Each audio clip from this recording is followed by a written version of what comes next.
Introduction: Fyodor Dostoevsky, the chronicler of the human soul. Fyodor Mikhailovich Dostoevsky, born in 1821 in Moscow, stands among the most profound literary minds the world has ever known. A Russian novelist, philosopher, and psychologist, he is revered not merely as a storyteller, but as a deep excavator of the human psyche, the moral dilemmas that haunt it, and the spiritual chasms that define its existence. Dostoevsky's life was marked by suffering, exile, imprisonment, poverty, illness, and yet, these trials shaped his vision. At a young age, he was sentenced to death for alleged political dissent, but was spared at the last moment, an experience that forever altered his perception of life and death. Years spent in Siberian labor camps brought him face to face with the depths of human depravity and the flickers of divine grace, experiences that would later infuse his novels with existential gravitas. His writing delves into the most complex layers of human emotion: guilt, redemption, free will, the existence of God, and the eternal conflict between reason and faith. His major works: Summary, The Brothers Karamazov, a spiritual and psychological epic. The Brothers Karamazov, Dostoevsky's magnum opus, is not merely a novel.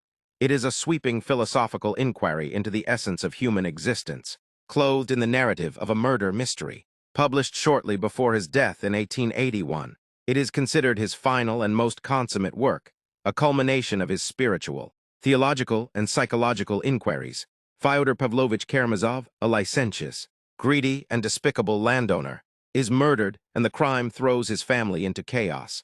But this act of murder is not merely the pivot of the plot. It is the means by which Dostoevsky dissects the soul of man. The narrative revolves around Fyodor's sons. Dmitri, Mitya, the eldest, is passionate, impulsive, ruled by flesh and feeling. He battles with his father over inheritance and love, particularly over a woman named Grushenka, whom both father and son desire. Ivan, the intellectual middle son, is coldly rational and a devout skeptic. His philosophical struggles with the existence of God and the problem of evil form some of the novel's most striking passages, particularly the famed Grand Inquisitor chapter. Alyosha, the youngest, is gentle and saintly, a novice monk whose spiritual purity provides a counterpoint to the cynicism and chaos surrounding him. He is Dostoevsky's answer to the question, can faith redeem the world? Smerdyakov, the illegitimate son and servant, is quiet, enigmatic, and sinister, possibly born of Fyodor's assault on a holy fool.